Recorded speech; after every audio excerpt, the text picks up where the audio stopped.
ताहिर हुसैन को मिल गई custody payroll. दिन में 12 घंटे ही कर सकेगा प्रचार, रात को वापस लौटना होगा जेल में। मुस्तफाबाद से चुनाव लड़ रहा है ताहिर हुसैन।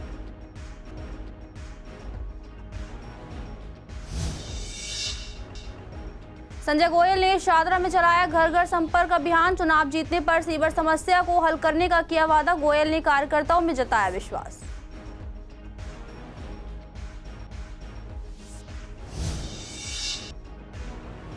मनोज तिवारी ने गांधीनगर में की जनसभा। केजरीवाल पर किया तीखा हमला, लोगों से की लवली को वोट देने की अपील।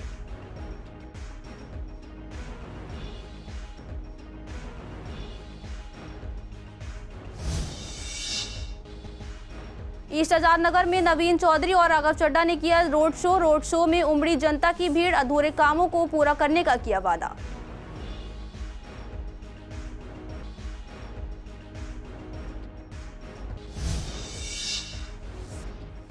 पहले ब्लेड से हमला, फिर लूटपाट। पुलिस ने 2 आरोपियों में से एक को किया गिरफ्तार, एक की तलाश जारी।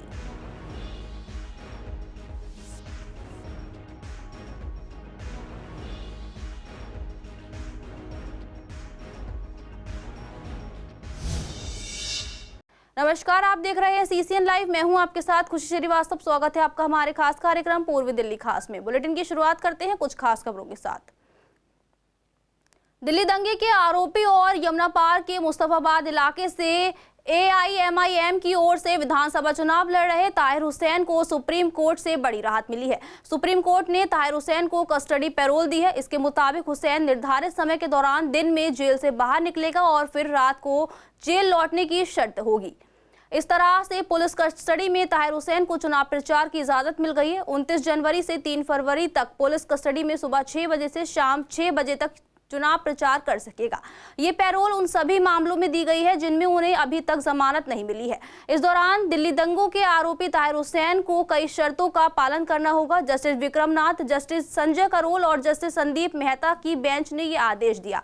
ये फैसला तब तक आया जब 2 जजों की बेंच ताहिर हुसैन को अंतरिम जमानत देने पर सहमत नहीं हो सकी थी। सुप्रीम कोर्ट की 3 जजों की बेंच ने दिल्ली सरकार से जानकारी मांगी थी, अगर ताहिर हुसैन को अंतरिम जमानत की बजाय कस्टडी पैरोल दी जाती तो कितने सुरक्षाकर्मी और खर्च की आवश्यकता होगी। बेंच ने दिल्ली पुलिस की ओर से पेश additional solicitor general SB Raju की कड़ी आपत्तियों के बावजूद ताहिर हुसैन को कस्टडी पैरोल दे दी।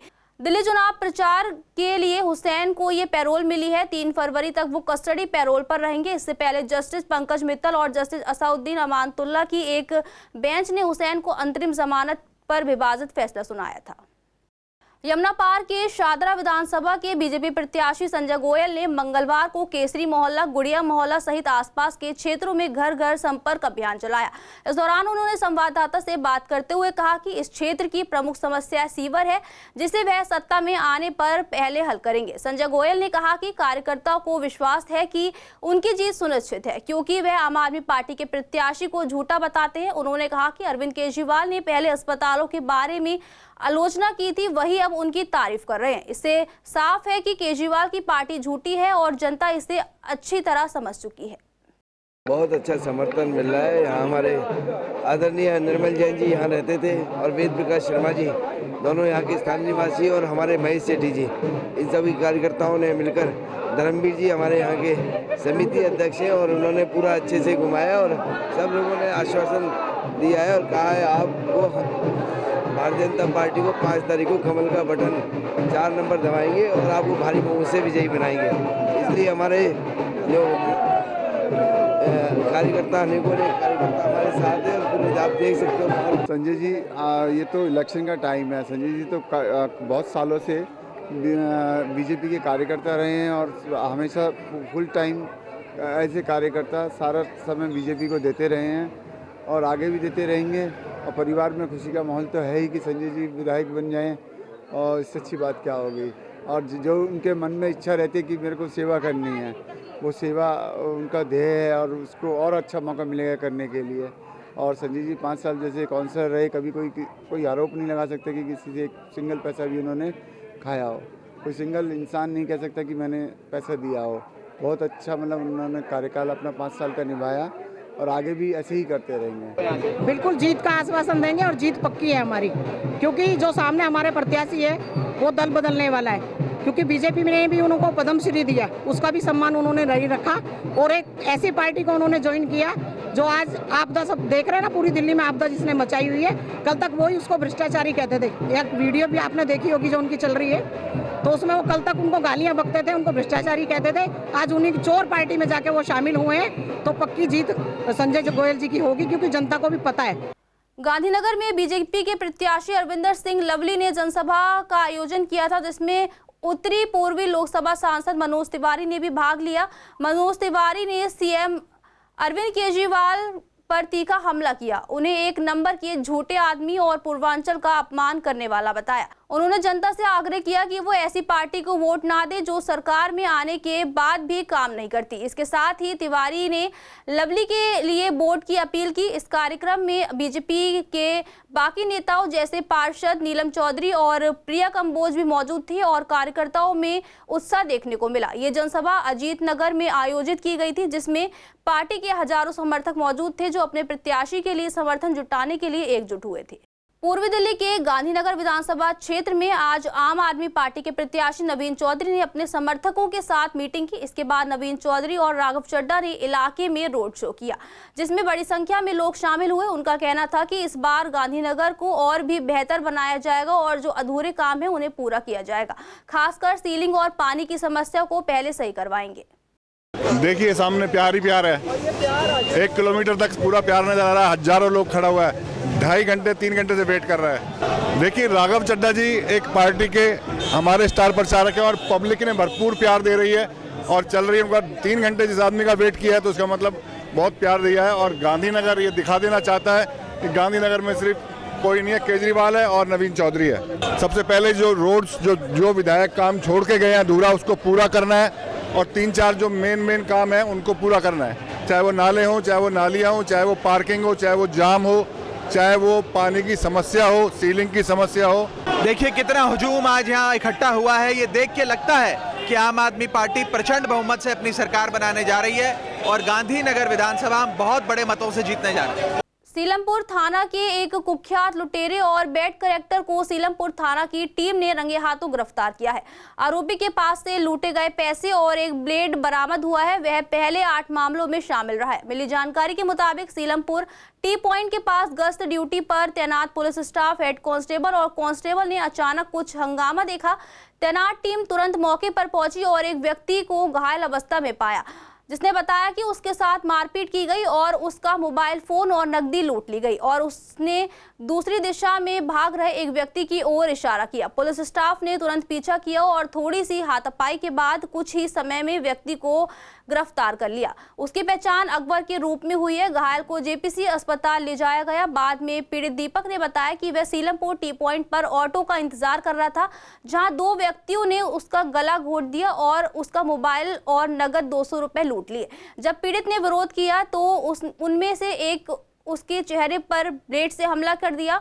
पुलिस ने मामला दर्ज कर जांच शुरू की। जांच के दौरान आरोपी अकबर उर्फ भोला ने खुलासा किया कि उसने अपने सहयोगी के साथ अपराध किया जो मौके से भाग लिया था। उसके साथी को पकड़ने और शिकायतकर्ता के लूटे गए मोबाइल फोन की बरामदगी के प्रयास जारी है। मामले में आगे की जांच की जा रही है। पूर्वी दिल्ली के कृष्णनगर विधानसभा के कांग्रेस प्रत्याशी गुरुचरण सिंह राजू ने आज काली माता मंदिर से अपनी जनसंपर्क यात्रा शुरू की। ये यात्रा सरोजनी नायडू पार्क, वैशाली स्कूल और डाकखाना गली होते हुए जैन मंदिर पर समाप्त हुई। इस दौरान गुरुचरण सिंह राजू ने स्थानीय लोगों से बातचीत की और उनकी समस्याओं को सुना। उन्होंने बताया कि यहाँ कई लोग रजिस्ट्री न होने, सीलिंग के मामलों और खराब सड़कों से परेशान है। साथ ही पानी की समस्या भी गंभीर है, जिससे लोग पीने के पानी के लिए मजबूर हैं।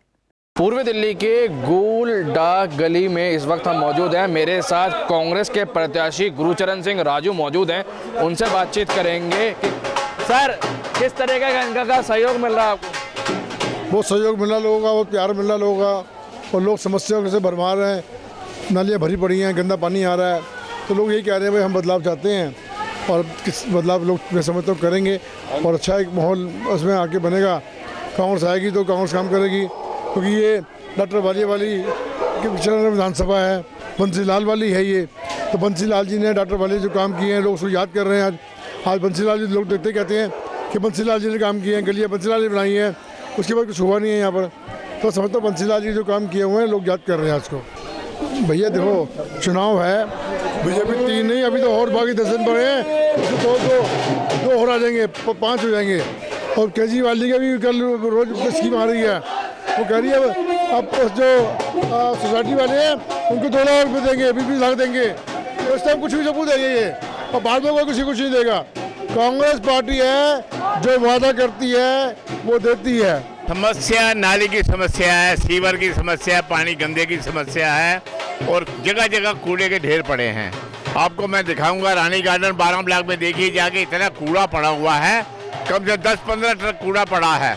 बहुत बुरा हाल है, वहाँ पे बीमारी फैलने का खतरा है। यहाँ पर सीलिंग और एसटी के जो मुद्दे हैं वो प्रमुखता से हैं और जल्दी ही अगर मैं जीतता हूँ तो इन सभी मुद्दों को मैं उठाऊंगा।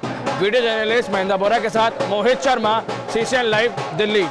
कृष्णनगर विधानसभा के अनारकली वार्ड में बीजेपी प्रत्याशी डॉक्टर अनिल गोयल के समर्थन में राजस्थान के CM भजनलाल शर्मा ने एक जनसभा को संबोधित किया। इस दौरान उन्होंने आम आदमी पार्टी पर हमला करते हुए कहा कि दिल्ली में केजरीवाल ने जो वादे किए थे वो पूरे नहीं हुए। उन्होंने ये भी दावा किया कि पिछले 10 सालों में कोई बड़ा काम नहीं हुआ है। भजनलाल शर्मा ने यह भी कहा कि मोदी जी की गारंटी से राजस्थान में 55% वादे पूरे हो चुके हैं और अब दिल्ली में भी गारंटी पूरी होगी। बीजेपी प्रत्याशी डॉक्टर अनिल गोयल ने कृष्णनगर के निवासियों से वादा किया कि चुनाव परिणाम के बाद कई कामों की शुरुआत करेंगे। इस कार्यक्रम में बीजेपी के कई पदाधिकारी और कार्यकर्ता भी उपस्थित थे। अरे तो एक और एक कह रहे होगा, फिर ये स्कूटर चलाएगी, मैं पीछे बैठूंगा। मैं तो क्यों, पैसा दिल्ली सरकार देती है और वर्क ऑर्डर ये देते हैं, जब बनवाते हैं ये हैं, तो पैसा हम देंगे, फिर हम लोग जाके देखेंगे इनके साथ ठीक काम हो रहा है कि नहीं। क्योंकि अभी तो काम भी जो छोटे मोटे 2-4% हुए होंगे, वहाँ भी सड़क बनाते हैं, टूट जाती 6 महीने में। क्यों? क्योंकि उसका प्रॉपर जितना होना चाहिए स्ट्रेंथ वो है नहीं। तो ये सब भ्रष्टाचार भी हो रहा है, नाकामी भी हो रही है। अब दिल्ली को एक सरकार चाहिए जो काम कर सके, दिल्ली को एक सरकार चाहिए जो दिल्ली का भला कर सके। दिल्ली को अब बहाना नहीं चाहिए, अब भाजपा सरकार चाहिए। भाई साहब माहौल इतना प्लस है कि एक कहावत कही जाती है, सोने पे सुहागा है, कि केजरीवाल ने से जनता इतनी परेशान हो चुकी है, इतनी परेशान हो चुकी है कि भी हर जबान पर है कि इस बार दिल्ली में भाजपा आएगी। चाहे वो हम नीचे का ग्रेड देखें, चाहे हम ऊपर का देखें, चाहे अपर ग्रेड देखें, चाहे हम हिंदू भाई को देखें, चाहे हम सिख भाई को देखें, चाहे हम मुस्लिम भाई को देखें, हर तरफ एक भगवा लहर है और हर कोई चाहता है कि दिल्ली में भी मोदी जी के आने के बाद 3 इंजन की सरकार बने। बहुत ही अच्छा लगा, सारे लोग यहाँ के बड़े खुश हैं। किशन नगर से डॉक्टर अनिल गोयल जी की, हमारे पार्षद भी यहाँ हैं और भी पार्षद हमारे यहाँ हैं, सभी वार्डों के पार्षद यहाँ हैं। बहुत अच्छा लगा, जनता में बड़ी खुशी है और बहुत ही मतों से जीतेंगे। अनारकली वार्ड और प्लस किशननगर विधानसभा से 15-20 हज़ार से जीतेंगे। सर क्या मुख्य यहाँ पे समस्या है? हाँ। डॉक्टर साहब से बिल्कुल समस्या सड़क की है, पानी की है, सारी समस्या यहाँ 10 साल से तो हम समस्या का हल ही नहीं निकल पाया, अब हल निकलेगा। पूर्वी दिल्ली के शादरा विधानसभा के एनसीपी प्रत्याशी राजेंद्र पाल ने आज फर्श बाजार में पहले लोगों से मुलाकात की और फिर मीटिंग की। इसके बाद उन्होंने गुरुद्वारा तेलीवाड़ा से लेकर तेजाब मिल, खेड़ा, ईदगाह रोड, बिहार कॉलोनी तक की पद यात्रा की। यात्रा का समापन राम ब्लॉक पर हुआ। राजेंद्र पाल ने बताया कि ज्वालानगर चौक पर उन्होंने शराब के ठेके को बंद करवाया था और स्थानीय लोगों का कहना है कि उनके समर्थन से ही ये ठेका बंद हुआ। लोग चाहते हैं कि राजेंद्र पाल इस बार चुनाव जीतकर आए ताकि वह उनकी समस्याओं को हल कर सके। लोगों की तरफ से पूरा सहयोग मिल रहा है, पूरा रेस्पॉन्स है, पूरा समर्थन है। जगह जगह जहां भी मैं जा रहा हूं, लोग खुलकर स्वागत कर रहे हैं और अपना समर्थन दे रहे हैं। यही वो ठेका है जहां हम ये खड़े हैं, ये जो शटर लगा हुआ है ज्वालानगर चौक पे। ये 35 साल पुराना ठेका था। जब यहाँ ठेका था तो बिल्कुल जाम लगा रहता था। बराबर में सेंट जोसेफ स्कूल है, प्राइमरी स्कूल है, पीछे इधर अमर आश्रम है और मंदिर है।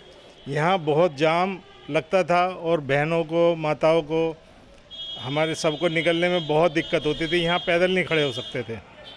तो हमने यहाँ की समस्या को देखते हुए क्षेत्र की जनता का मुझे यहाँ पूरा सहयोग मिला और इस ठेके को हमने 35 साल पुराना जो ठेका था, खड़कड़डूमा कोर्ट में केस डाल करके, मैं उसमें कंप्लेनेंट था, मेरा बेटा एडवोकेट था, हमने ये ठेका बंद कराया। जनता यहाँ इतना समर्थन दे रही है। वो कह रहे हैं सर आपने यहाँ का नरक सुधार दिया और आपने कुछ बनने से पहले ये ठेका बंद कराया है।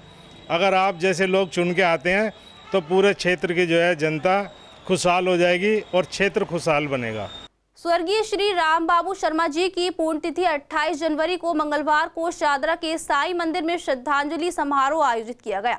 इस अवसर पर स्वास्थ्य जांच शिविर और भंडारे का आयोजन भी किया गया। कांग्रेस के नेताओं और कार्यकर्ताओं ने श्रद्धा सुमन अर्पित करते हुए स्वर्गीय श्री राम बाबू शर्मा जी को श्रद्धांजलि दी। उनके पुत्र ने संवाददाता से बात करते हुए बताया कि हर साल उनकी पुण्यतिथि पर भंडारा और स्वास्थ्य शिविर का आयोजन किया जाता है, क्योंकि वे गरीबों की मदद करने के प्रेरणा स्रोत थे। आज हमारे फादर की राम बाबू शर्मा जी की 16वीं पुण्यतिथि है, तो उसके उपलक्ष्य में हमने मेडिकल कैंप रखा है। तो जय माता दी चैरिटेबल ट्रस्ट की तरफ से आई कैंप लगा हुआ है, कैलाश दीपक हॉस्पिटल की तरफ से पूरा मेडिकल चेकअप का कैंप है, फिजियोथेरेपी का कैंप है, नेचुरोपैथी का कैंप है। तो जितने लोग उससे माध्यम से उसका लाभ उठा सकते हैं, तो उसके पापा को उसकी श्रद्धांजलि है कि लोगों को स्वास्थ्य से जितना बेनिफिट मिल पाए। मैं आदरणीय राम बाबू जी की पुण्यतिथि सत नमन करती हूँ और उन्होंने जो काम किए हैं ऐसा कोई काम नहीं कर सकता। और उनके मैं तो यही कहूँगी सभी को जो उन्होंने कार्यक्रम किए उनको आगे बढ़ाते हुए उनके नाम को हमेशा अमर रखें। देखो, मैं आपको पहले तो बताना चाहता हूँ कि स्वर्गीय राम बाबू शर्मा जी इस जमुना पार्क के नहीं पूरी दिल्ली के नेता थे और ऐसा नेता हम सब लोगों का कभी जन्मों जन्मों में राम बाबू शर्मा जैसे व्यक्ति इस धरती पे जन्म लेते हैं। राम बाबू शर्मा जी वो शख्सियत थे, न केवल कांग्रेस के नेता थे, पूरी दिल्ली में राम बाबू शर्मा जी का एक अपना मुकाम था। और ये क्षेत्रीय पार्टी जैसे आम आदमी पार्टी का तो जन्म भी नहीं हुआ था, लेकिन बीजेपी के जो शीर्ष नेतृत्व था, अरुण जेटली हो चाहे सुषमा स्वराज हो, वो भी राम बाबू शर्मा जी की कार्यशैली से प्रभावित रहती है। जहाँ तक राम बाबू शर्मा जी ने ये जो बलबीर नगर में शाही मंदिर की बात हो या प्रदेश कांग्रेस कमेटी के जो प्रदेश कांग्रेस कमेटी के दफ्तर की बात हो, ये स्वर्गीय राम बाबू शर्मा जी की देन है। उनकी याद में कैंप लगाया गया है, गरीब आदमियों को भोजन करा रहे हैं, उनको याद करते रहते हैं हर साल किसी बहाने से। कैंप है जो उनकी आदत थी मदद करने की लोगों की, वही आदत बच्चों में ये बच्चे करते रहते हैं। श्री राम बाबू शर्मा जी ने दिल्ली के अंदर जो काम किया और रोहतास नगर विधानसभा के अंदर जो काम किया, सबसे दिल्ली में अगर सबसे ज़्यादा पेंशन किसी ने बनाई है तो स्वर्गीय श्री राम बाबू शर्मा जी ने बनाई है। और जितना विकास कार्य श्री राम बाबू शर्मा जी करके गए हैं, शायद ही कोई नेता ऐसा होगा जो इस कार्य को इतना कार्य कर सके। में हर तरह की बीमारी की जांच हो रही है, हर तरह की बीमार को यार उसे दवा देने का प्रावधान किया जा रहा है। मैं तो धन्यवाद करना चाहता हूँ कि आज इन लोगों ने जो राम बाबू जी शर्मा जी की याद में एक बहुत अच्छा कार्यक्रम है। यही दिन राम बाबू शर्मा जी की थी, किसी की भी दुख में कोई भी समस्या में साथ खड़े रहना, उनके हिसाब से काम करना। और मैं समझता हूँ कि दिल्ली में हर वर्ग, चाहे कोई भी बिरादरी हो, चाहे कोई भी समाज हो, हर व्यक्ति आज इनके याद करता है, क्योंकि जो इन्होंने हमारे हर आदमी को सम्मान दिया। जमुना पार्क के अंदर मैं समझता कोई नेता नहीं हुआ जो दिल्ली स्तर पर अपनी पहचान बना चुका है। जिस तरह से उन्होंने इस क्षेत्र क्या पूरी दिल्ली के अंदर जो कांग्रेस और अपना नाम छोड़ा है, हमारी जनता, दिल्ली की जनता उन्हें हमेशा याद रखेगी। यहाँ पर जो ये रजिस्ट्रेशन और ये जो हेल्थ कैंप लगा हुआ है, ये फ्री है, बिल्कुल निःशुल्क है।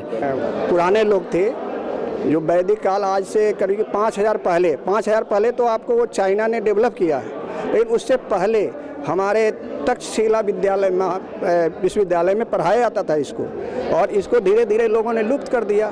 पहले हमारे यहाँ जो जवान को तीर लगता था, उस लगता था, तो सारी प्रक्रिया को करके और हम लोग लुप्त होते गए। चाइना डेवलप अब किया है हमारी चिकित्सा को, तो अब हम लोग धीरे धीरे भारत में प्रचार प्रसार कर रहे हैं। फिलहाल आज के लिए पूर्व दिल्ली खास में इतना ही। देखते रहिए CCN लाइव।